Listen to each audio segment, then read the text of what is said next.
Book 1, Part 3. You argue like an informer, Socrates.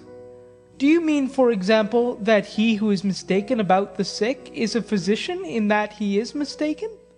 Or that he who errs in arithmetic or grammar is an arithmetician or grammarian at the time when he is making the mistake, in respect of the mistake? True, we say that the physician or arithmetician or grammarian has made a mistake, but this is only a way of speaking, for the fact is that neither the grammarian nor any other person of skill ever makes a mistake, in so far as he is what his name implies. They none of them err unless their skill fails them, and then they cease to be skilled artists.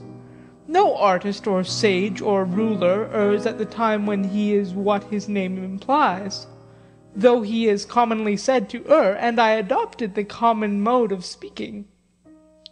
But to be perfectly accurate, since you are such a lover of accuracy, we should say that the ruler, in so far as he is a ruler, is unerring, and, being unerring, always commands that which is for his own interest. And the subject is required to execute his commands, and therefore, as I said at first and now repeat, justice is the interest of the stronger.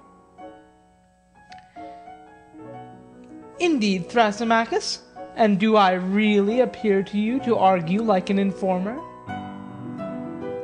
Certainly, he replied.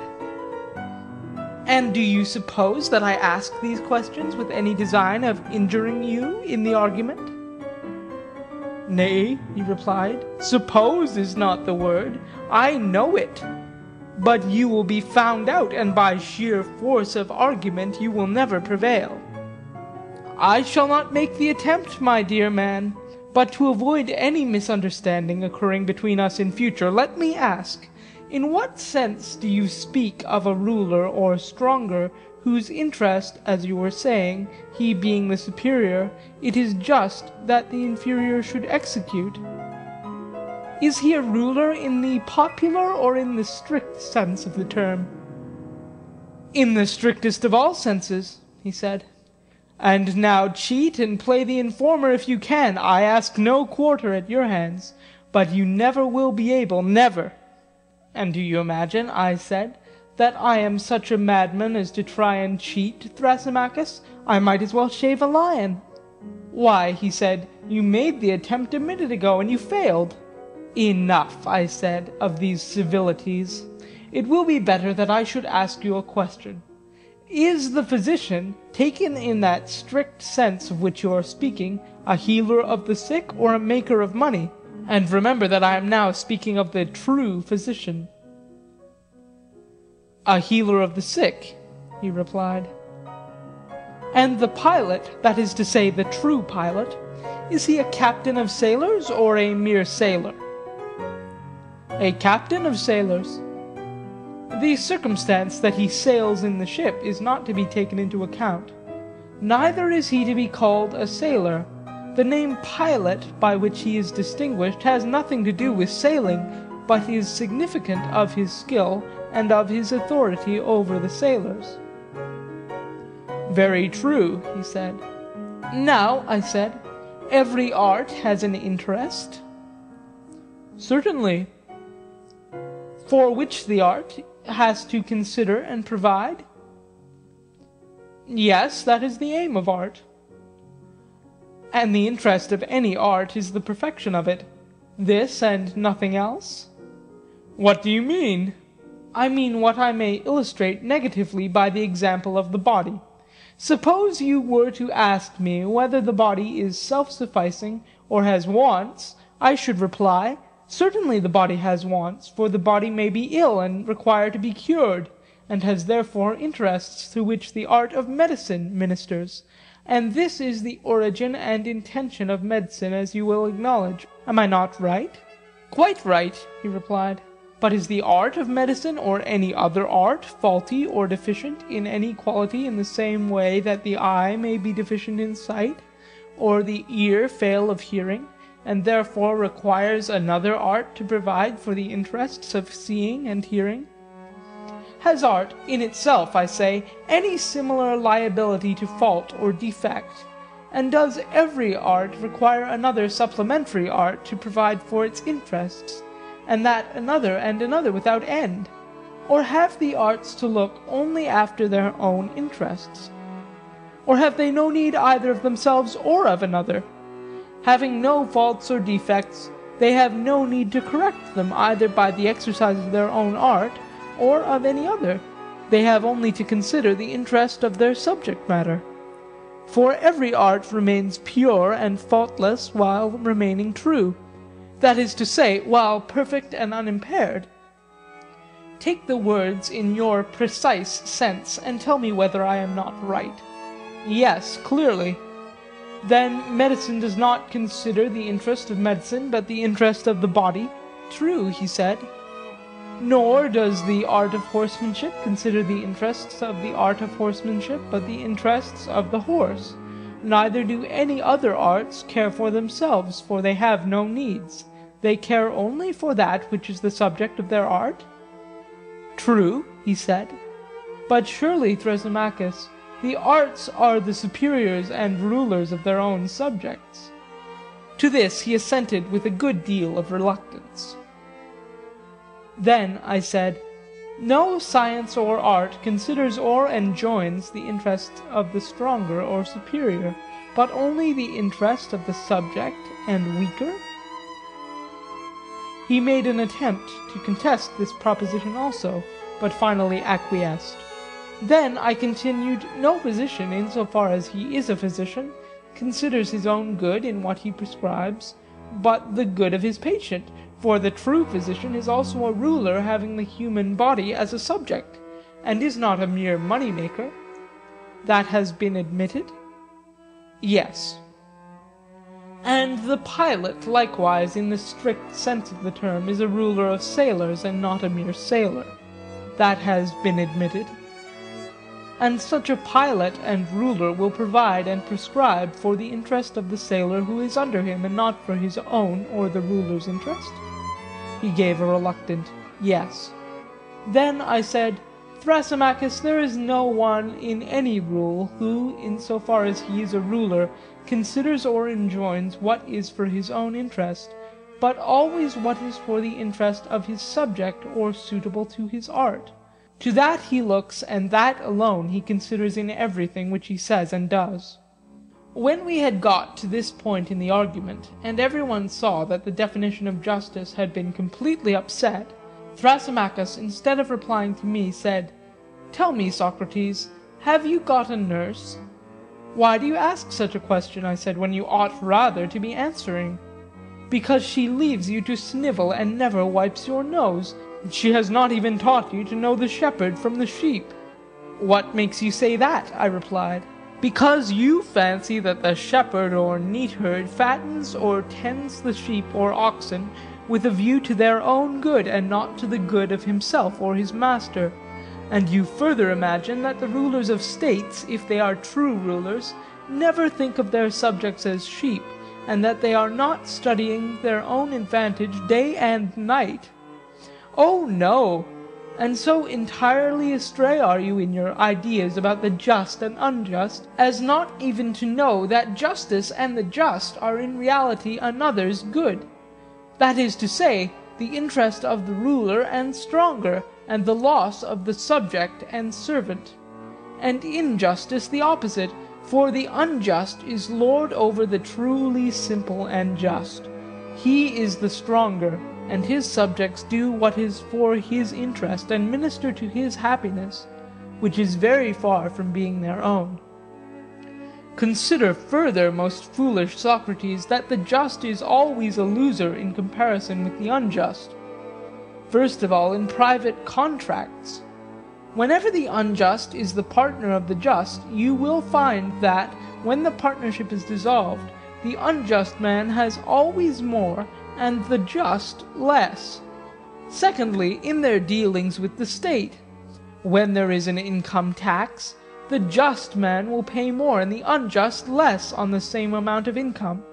And when there is anything to be received, the one gains nothing and the other much. Observe also what happens when they take an office. There is the just man, neglecting his affairs and perhaps suffering other losses, and getting nothing out of the public because he is just. Moreover, he is hated by his friends and acquaintances for refusing to serve them in unlawful ways.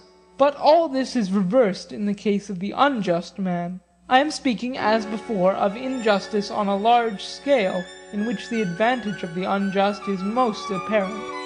And my meaning will be most clearly seen if we turn to that highest form of injustice, in which the criminal is the happiest of men, and the sufferers, or those who refuse to do injustice, are the most miserable.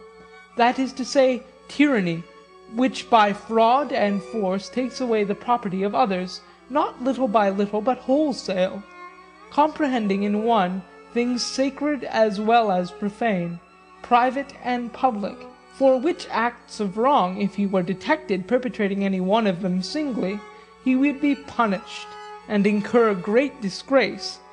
They who do such wrong in particular cases are called robbers of temples, and man-stealers, and burglars, and swindlers, and thieves. But when a man, besides taking away the money of the citizens, has made slaves of them, then, instead of these names of reproach, he is termed happy and blessed, not only by the citizens, but by all who hear of his having achieved the consummation of injustice. For mankind censure injustice, fearing that they may be the victims of it, and not because they shrink from committing it. And thus, as I have shown, Socrates, injustice, when on a sufficient scale, has more strength and freedom and mastery than justice. And as I said at first, justice is the interest of the stronger, whereas injustice is a man's own profit and interest. Thrasymachus, when he had thus spoken, having, like a bathman, deluged our eyes with his words, had a mind to go away. But the company would not let him. They insisted that he should remain and defend his position, and I myself added my own humble request that he would not leave us. Thrasymachus, I said to him, excellent man, how suggestive are your remarks, and are you going to run away before you have fairly taught or learned whether they are true or not? Is the attempt to determine the way of man's life so small a matter in your eyes? To determine how life may be passed by each of us to the greatest advantage? And do I differ from you, he said, as to the importance of the enquiry? You appear rather, I replied, to have no care or thought about us, Thrasymachus. Whether we live better or worse from not knowing what you say you know, is to you a matter of indifference. Prithee, friend, do not keep your knowledge to yourself. We are a large party, and any benefit which you confer upon us will be amply rewarded. For my own part, I openly declare that I am not convinced, and that I do not believe injustice to be more gainful than justice, even if uncontrolled and allowed to have free play. For granting that there may be an unjust man who is able to commit injustice either by fraud or force, still this does not convince me of the superior advantage of injustice. And there may be others who are in the same predicament with myself. Perhaps we may be wrong. If so, you in your wisdom should convince us that we are mistaken in preferring justice to injustice.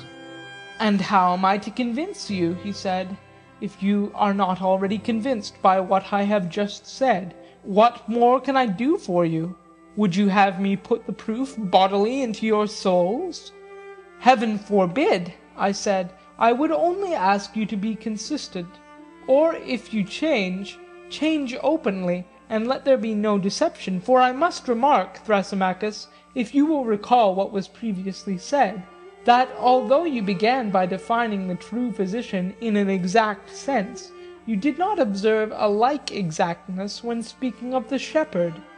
You thought that the shepherd, as a shepherd, tends the sheep not with a view to their own good, but like a mere diner or banqueter, with a view to the pleasures of the table, or again as a trader for sale in the market, and not as a shepherd. Yet surely the art of the shepherd is concerned only with the good of his subjects. He has only to provide the best for them, since the perfection of the art is already ensured whenever all the requirements of it are satisfied. And that was what I was saying just now about the ruler.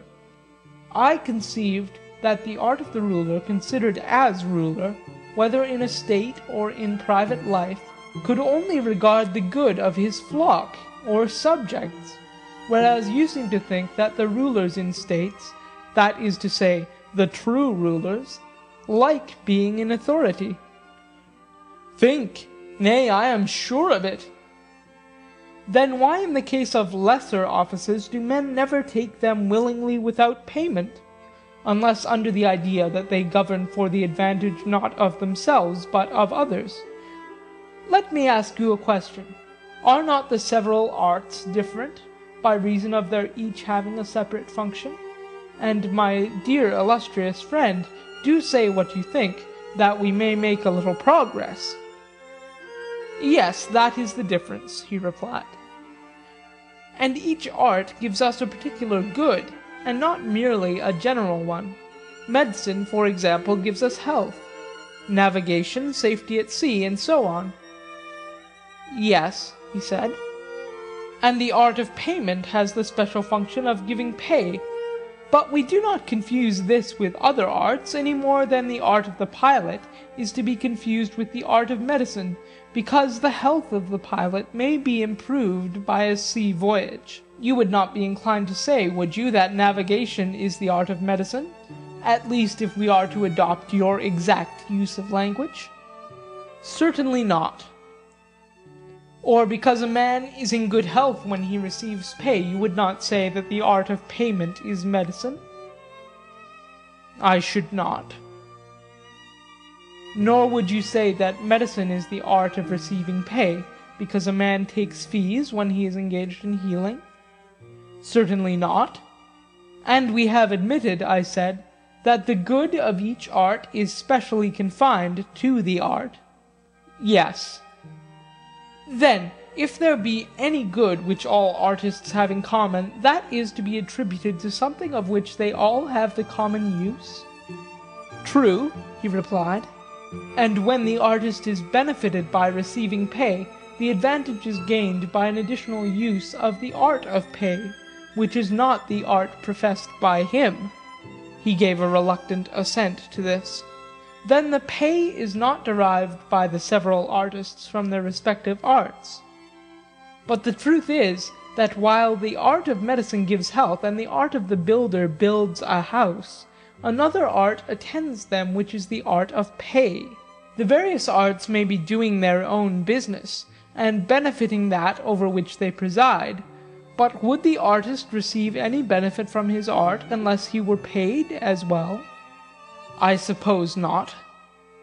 But does he therefore confer no benefit when he works for nothing? Certainly he confers a benefit. Then now, Thrasymachus, there is no longer any doubt that neither arts nor governments provide for their own interests. But, as we were before saying, they rule and provide for the interests of their subjects who are the weaker and not the stronger.